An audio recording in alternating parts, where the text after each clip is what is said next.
बुद्धि का मोल। एक गांव में अब्दुल रहीम नाम का एक दयालु व्यक्ति रहता था, जो एक छोटी सी किराने की दुकान चलाता था। वह अपने बेटे यूसुफ को ईमानदारी और समझदारी के गुण सिखाकर बड़ा कर रहा था। एक दिन अचानक अब्दुल रहीम का देहांत हो गया। यूसुफ ने पूरी कोशिश की कि वह दुकान संभाल सके, लेकिन हालात उसके अनुकूल नहीं रहे। ग्राहकों की संख्या घट गई और आर्थिक कठिनाइयां बढ़ने लगीं।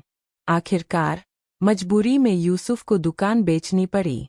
परंतु यूसुफ हार मानने वालों में से नहीं था। उसने सोचा, अगर इस दुनिया में कोई चीज़ सबसे कीमती है, तो वह है बुद्धि। यही सोचकर वह एक नए शहर चला गया और वहाँ एक छोटी सी दुकान खोली। दुकान के बाहर एक बोर्ड लगाया, बुद्धि बिकाऊ है। शुरुआत में लोग उसका मजाक उड़ाने लगे। कुछ बोले, ये कैसी पागलपन की बात है, क्या कभी बुद्धि भी बिकती है?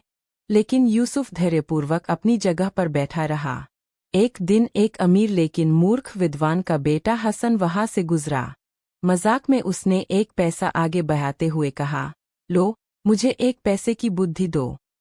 यूसुफ मुस्कुराया और बोला, कार्य करने से पहले सोचो, यही एक पैसे की बुद्धि है। हसन हंसते हुए चला गया।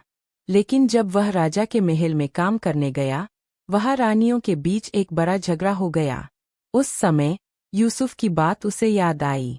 उसने तुरंत कोई फैसला नहीं लिया और सोचने के लिए समय मांगा। यही सावधानी उसे एक बड़ी साजिश से बचा ले गई। यह बात धीरे धीरे राजा सुल्तान फरहान तक पहुंच गई। राजा ने यूसुफ को दरबार में बुलाया। यूसुफ की बुद्धिमानी और शांत स्वभाव से राजा इतना प्रभावित हुआ कि उसने उसे अपना सलाहकार बना लिया। इस प्रकार यूसुफ ने अपने धैर्य, समझदारी और अनोखे दृष्टिकोण से एक साधारण जीवन से उठकर दरबार में सम्मान का स्थान प्राप्त किया। नीति कथा: बुद्धि कोई मामूली चीज नहीं है। जो सोचते हैं, वे दुनिया बदल सकते हैं।